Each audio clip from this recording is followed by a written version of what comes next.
You woke up today, but did you wake up?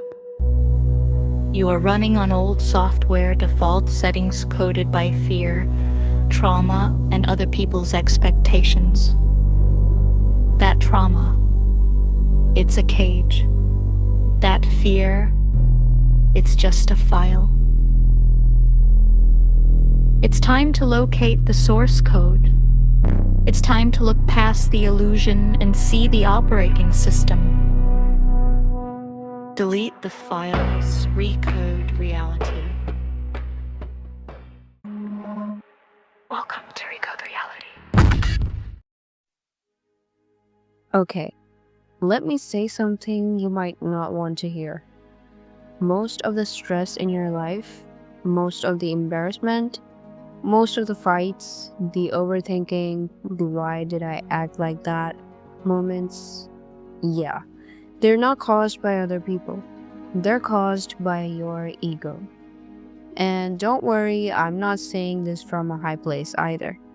I'm saying it because I've been the CEO of reacting without thinking. You know that moment when something tiny happens, but inside your head it becomes a whole movie? Yeah, that is ego, the biggest drama queen in your brain. Today, we're going to talk about debugging that thing before it destroys your system's peace. Look, ego isn't just arrogance. That's the biggest misconception. Ego also shows up as anxiety, defensiveness, overthinking, feeling less than, thinking you're being judged, refusing to apologize, needing the last word, or simply playing the victim. Basically, ego is whatever stops you from growing, and honestly, your life becomes 10 times easier the day you stop listening to it because reality is way simpler that way. Let's start with anxiety. You know, when you're about to do something, post something, talk to someone, try something new, and suddenly your brain is like, what if they laugh? What if I look stupid? What if I fail? Tell me why the ego assumes the whole world is watching you like it's a Netflix special. Let me give you one example. Once I was about to upload something simple, and I swear the ego had a whole panic attack. Like, what if people think this is cringe? Are you sure this looks good? Maybe just delete it. And here's the truth, nobody cares that much. Everyone is busy surviving their own life. And when you finally do the thing you were scared of, suddenly it's nothing. That's the crazy part. Most anxiety is just ego convincing you that the world is judging you, when in reality, they aren't even thinking about you. Now, let's talk about the ego when it's proud. Not confident proud, the annoying proud.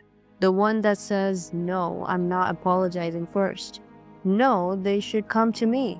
Or no, I'm right. I know I'm right. Or especially when someone tries to teach you something and you simply assume nobody could know it better than you. We've all been there. It's funny how the ego makes a tiny argument feel like a FIFA World Cup final. Your relationship could literally be on the edge, and your ego is like, don't say sorry, stay strong. Strong? No, bro, that's not strength, that's stupidity dressed as pride. And here's the thing, the moment you apologize, or calm down, or actually listen, you feel lighter. The fight dissolves, the tension melts, and you realize you weren't protecting yourself, you were protecting your ego. And it almost cost you peace. This one, this one is dangerous. Because when your ego plays the victim, it feels real. You know what it feels like? Why is this happening to me? No one understands me. I'm always the one suffering. But think about it. When you're in victim mode, you're not growing. You are not learning. You're not healing. You are just stuck. Let me give you a relatable example. Think about every time something small went wrong.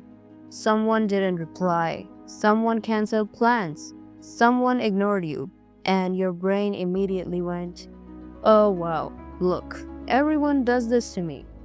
But did they, or did your ego just make a whole story because it couldn't handle discomfort? Sometimes people are busy, sometimes stuff happens, sometimes it's not that deep. The victim ego is the one that convinces you you are powerless, but you're not. You simply have control over your responses, your growth, your mindset. When you step out of victim mode, you step into power mode. Now, don't apply this everywhere, especially in a situation where you actually are the victim. I don't want to hear someone bragging to me that they were being bullied up front and decided to stay silent and kill that ego. Like, homie, that's you confusing disrespect with ego.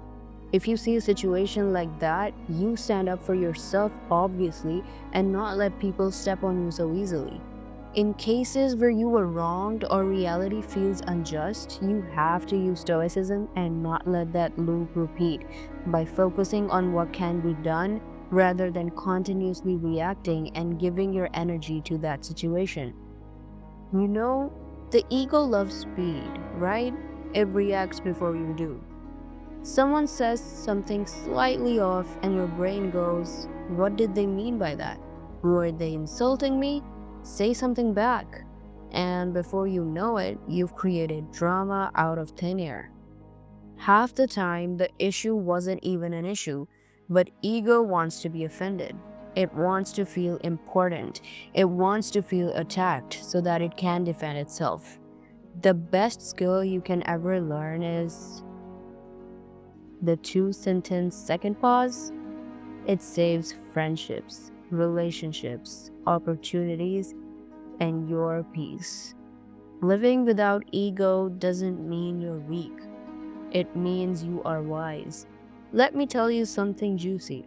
The minute you stop listening to your ego, your confidence shoots up, your anxiety goes down, your relationships become more peaceful. You stop taking everything personally. You stop overthinking every move. And you grow faster, you become unstoppable. Because ego limits you. Ego makes you scared. Ego makes you defensive. Crushing your ego doesn't make you small. It actually makes you free.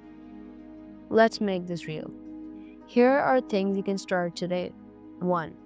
Say, "my bad," faster and you get instant peace. 2. Don't assume things. Ask, clarify, and communicate. 3. If something triggers you, wait before responding.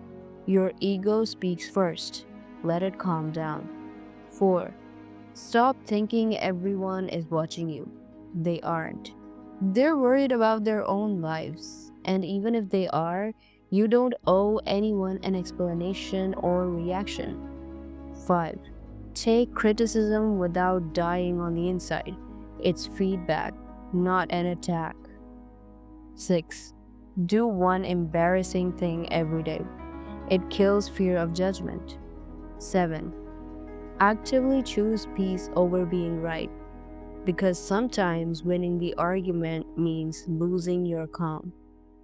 Let me leave you with this one thought. Your ego is not you. Your ego is your fear wearing a crown.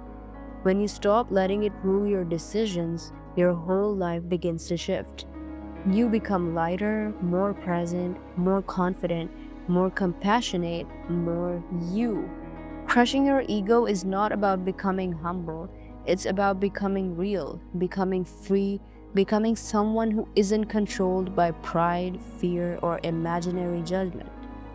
So, the next time your ego flares up, just pause and ask, is this actually me, or is this just my ego trying to protect a version of me that doesn't exist anymore? You already know the answer. So, thank you for listening, Recoders. Now, try living with less ego and more truth, and see your reality update to a whole new simulation.